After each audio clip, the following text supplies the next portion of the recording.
Hey there, today I've got some really easy watercolor ideas for you and your sketchbook. So let's head right in. You can see I just started the first one and I just kind of mapped out a little bit of a grid because I did 4 circles and I just wanted them to look nice on my page.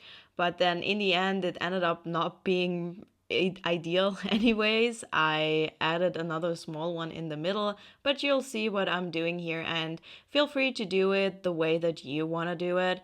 I just did 4 of these smaller circles and that kind of takes off the pressure, so you only have to fill in 1 circle at a time, or you can do it like I did because I'm using watercolors and they dry rather slowly. I'm working on multiple at once and you can slowly see some landscapes appear here. You can do any sort of landscape, you can do really easy ones. And fun fact for this one here, I actually asked AI to give me a prompt. Like I asked ChatGPT to give me some ideas, and then I put that prompt without even changing much. I put it into Firefly, which is the generative visual AI thing from Adobe.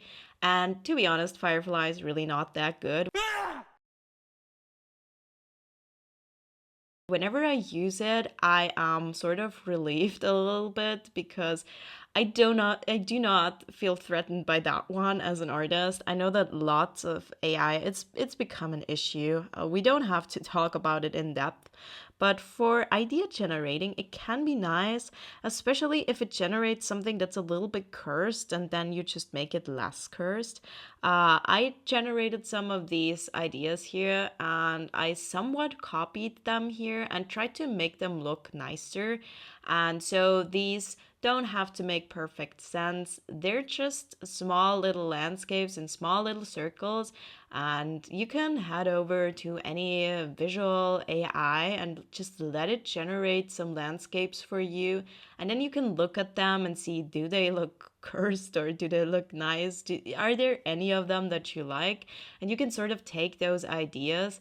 That's a way that I use it now because I mean, AI is here anyways, might as well make some use out of it.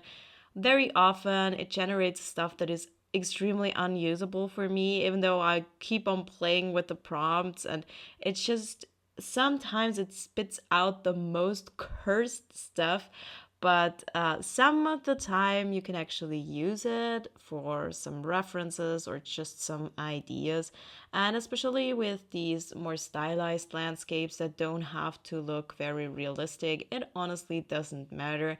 And I just use it very generally for some ideas. And then I change them up anyways, just so that I will like it. I change up the colors a bit, the contrast, but it is a good tool when you're really stuck. You can just get started with that. And these landscapes are really simple. And so I wanted to show these first. And you can see I added this sort of sun element in the middle. I don't know if I like that or not, but it's there now. So I kind of have to accept that it's there. And now on the left side, I can show you the reference from the AI for that one because it it was so cursed. I do not feel threatened by this imagery that it generated, honestly. But I liked the idea. I saw something here, so I wanted to make it look nicer. And so this is what I did. I liked this idea of the watercolor sort of shapes like ellipses or just blobs in different colors and then doodling over top of that with a pen. And this is probably the fastest idea that I'm showing in this video. You just have to consider the time that it takes for the watercolors to dry, but otherwise it's really fast. I took this pen here and just doodled on top of that, and it took a while to dry. You can speed up the process with a hair dryer, or I also have a heating tool, but I use it not as much with sketchbooks because it tends to warp the paper quite a bit. So I prefer to just wait and let it dry.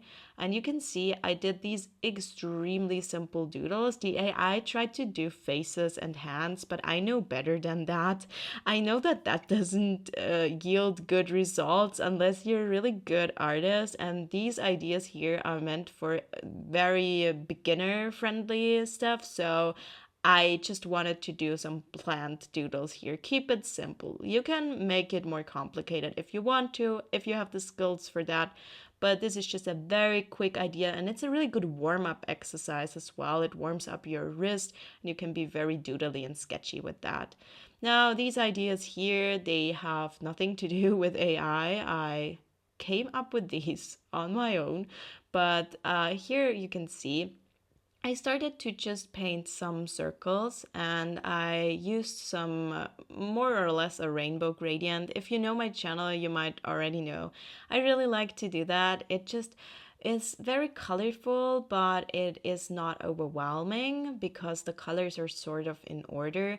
But I also like to just keep limited color palettes as well sometimes, just to make things a little bit more cohesive. But here I sort of did the rainbow thing a little bit, and I just did these very loose circles. They don't have to be perfect circles. We all know that perfect circles are not as easy to achieve. And while all of that on the right side is drying, I'm already drawing and painting the one on the left side. And this is just sort of, it reminds me of art that you might find in a nursery. Sometimes I feel like these nursery rooms, they have the cutest art illustrations, and I was sort of inspired by that. And this is kind of a rainbow design, but it's not fully a rainbow. It's just these shapes and just some shapes in between. I did a heart and sort of like teardrop shapes and just some dots and multiple different shapes that are really easy, and I combined them. And I also tried to keep a cohesive color scheme, so not too many colors, so it's just not too overwhelming. And this one is also something that's really simple, and you can do it multiple times if you want. I'm definitely considering doing this again. There's a few things here and there that I might change if I do this again, but there's so many ways in which you could do this. It's basically just this extremely simplified rainbow, just two of those stripes and then some stuff around it, and you can vary that. You could give the rainbow more stripes, really actually give it rainbow colors, or you could mute the color scheme even further. Anything is doable with this one, and I just did these very, very simple heart shapes around it, just with the shape of my brush, and that sort of filled in the page a little bit more. And then I did these really smaller circles, and here's where it ended up a little bit messy because those circles just didn't turn out the way that I wanted to. I didn't have the best control over this brush. It was a rather soft brush. But it's okay. Like I said, you can do these many times if you want to. And all of the ideas in this video today could be really easy warm-up doodles, either for complete beginners or for someone who's a bit more advanced but wants something that's just relaxing without pressure in between, where you don't have to fear like you're ruining everything. It really doesn't matter. These are meant to be very low pressure artworks. And so you can see that I added just a little bit of detail to these circles. I just wanted it to look a little bit more playful. And so with the shape of my brush, I just added these little petals, almost like it's flowers. And I added these to most of the circles. I don't think I added them to all of them, just because I didn't want it to be overbearing on the smaller circles, but mostly I added these. And this is just a very playful thing, and all of these were really quick and really fun, and you can fill a sketchbook pretty fast with these ones. You could use your favorite sketchbook or just one where you don't have as much pressure because it's not your favorite.